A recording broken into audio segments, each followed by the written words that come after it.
welcome to Labour Lens. I am Sharon Ijason. Thank you for joining us. On today's edition of the program, we will continue on our focus on NLC at 40.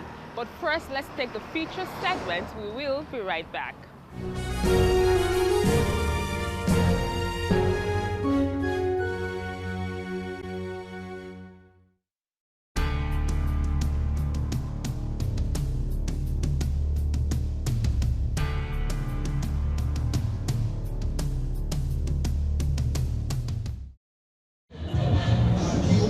The Nigeria Labour Congress (NLC) is an umbrella organization for trade unions in Nigeria. It was founded in 1978 following a merger of 4 different organizations: Nigerian Trade Union Congress, Labour Unity Front, United Labour Congress, and Nigeria Workers' Council. The numerous affiliated unions were restructured into 42 industrial unions.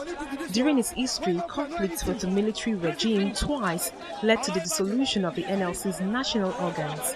The first in 1988 under the military regime of General Ibrahim Babangida, and the second in 1994 under the regime of General Sani Abacha. Under Nigeria's military government, labor leaders were frequently arrested and union meetings disrupted. Comrade Hassan Sumonu, who was the first president of the Nigerian Labour Congress between February 1978 to February 1984, and under his leadership the union was able to achieve the first minimum wage in May 1981. The Labour movement has done a lot, not only for the workers of Nigeria, but also for the people of Nigeria and for the Nigerian nation.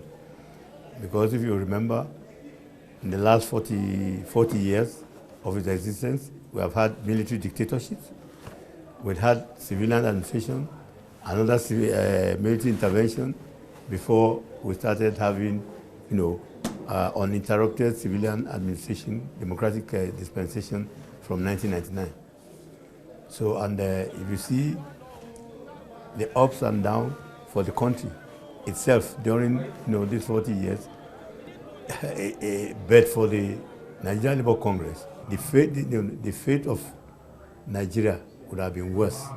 NLC went through rough times. In 1988, its national structures were dissolved by the Babangida military regime because of its opposition to the Structural Adjustment Program (SAP) and fuel price hikes.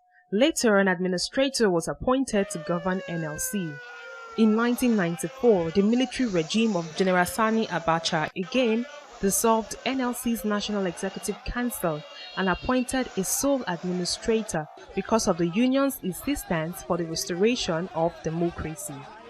The first General Secretary of the Nigerian Labour Congress, Aliyu Dangiwa, spoke on how the labour centers were able to sustain structures, create state councils, introduce check-off dues, and was able to show commitment and industrial peace. These also gave rise to the introduction of the May Day celebration. Because of the commitment of the state councils, they brought the raw data. They participated in the decision making. They go and implement whatever it is at their state level effectively. That helped in the growth and the strength and the development of Congress. Following democratic reforms in the country, some of the anti-union regulations were abolished in January 1999. The same month, Adams Oshomole was elected president of the reform organization. Today, the NLC has more than 40 affiliated unions, and according to their own figures, they cater for up to 4 million members. This makes the NLC one of the largest trade union organizations in Africa. People's perception of trade union and trade unionists was that it's only vagabonds, people who have been dismissed by their employers, who for want of anything become agitators and go to the trade union for a career. Our time, we brought respectability to the trade union movement. Recently, conflicts between the government and the NLC has escalated due to the organization's opposition to higher fuel prices. The price increase are the result of the decisions by the Olusegun Obasanjo government to dramatically reduce subsidies and to deregulate the purchase and sale of fuel. The NLC has led several general strikes protesting the government's fuel price policy. In September 2004, the NLC gave the federal government an ultimatum to reverse the decision to reintroduce the controversial fuel tax or face a nationwide protest strike. The strike threat was made despite the fact that a federal high court judgment in an earlier dispute had declared the organization lacking legal power to call a general strike over government policies. Nigeria has had many colorful labor leaders, starting from Chief Michael Imodu, the nation's first union leader born in 1902. His labor activities started as a member of Railway Workers Union. Under his leadership, the union demanded for higher pay, the casualization of workers, and for the improved conditions for technical workers. NLC's first very dynamic president in 1978 was Alhaji Hassan Sumonu, who was succeeded by Ali Chiroma in 1984. The late Pascal Bafiawu was NLC's president from 1988 to 1994. One of the most exciting and memorable NLC leaders ever was Adams Oshiomhole, who came from the textile sector in 1999 when democracy was restored after military rule. He later became governor of Edo State. Oshiomhole led strikes and protests against fuel price hike. He also negotiated 25% wage increase to public sector workers during Obasanjo's administration. After Oshiomhole came Abdul Wahid Omar of the Teachers Union, who was elected NLC president in 2007. Then came the current president Ayuba Waba, who came from the Health Workers Union and was elected in 2015. Struggles in the interest of workers, some of them are systemic and we can anticipate them. There are others that do emerge periodically, even without expectation. Even those that you are tackling, there are dynamics associated. They can become even more complicated and all that. Clearly, as of today, among the challenges that we face are the issues of the huge unemployment, which renders the labor market very problematic. The last few years has, however, been very tough for NLC, where rulers once trembled at the mention of its name, and especially when it's threatened to go on strike. These days, NLC is not as potent as it used to be. Many reasons account for this turn of events, including the collapse of some powerful economic sectors, factionalism among labor leaders, and also the weak national economy. After the election of Waba, General Secretary of National Union of Electricity Employees, Joe Ajero, who contested with Waba, never accepted the results. Last year, Ajero and the president of the National Union of Petroleum and Natural Gas Workers, NUPENG, Igwe Achese, jointly announced the formation of a parallel labor center called the United Labour Congress. Even though the United Labour Congress is not recognized by the government and not yet registered, its existence has further weakened NLC. As we move ahead, we need to pursue the issue of unity in the movement.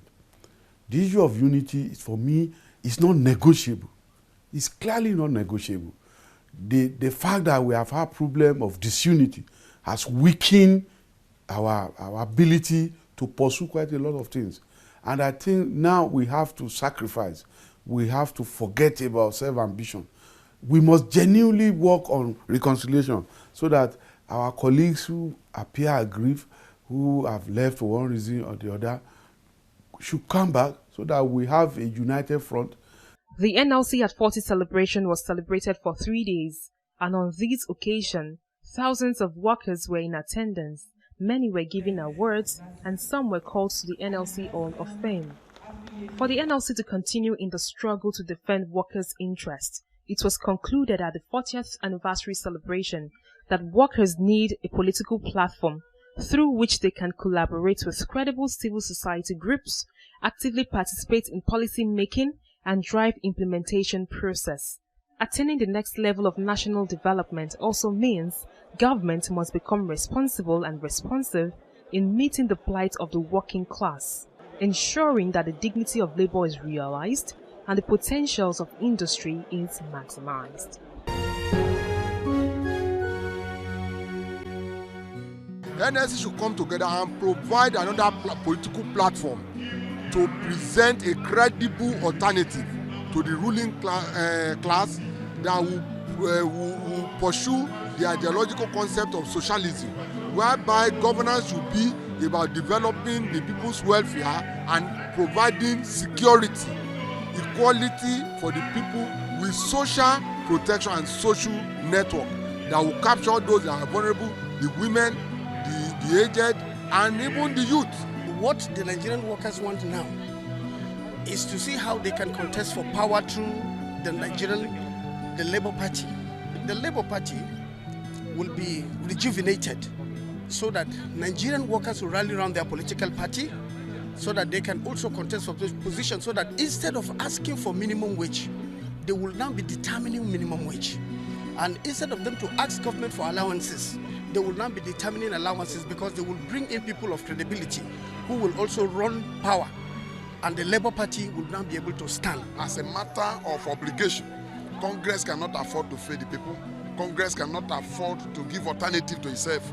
So we must continue to provide leadership, because certainly we are already experiencing lacuna. So we must ensure that we don't give room for people to doubt our capacity.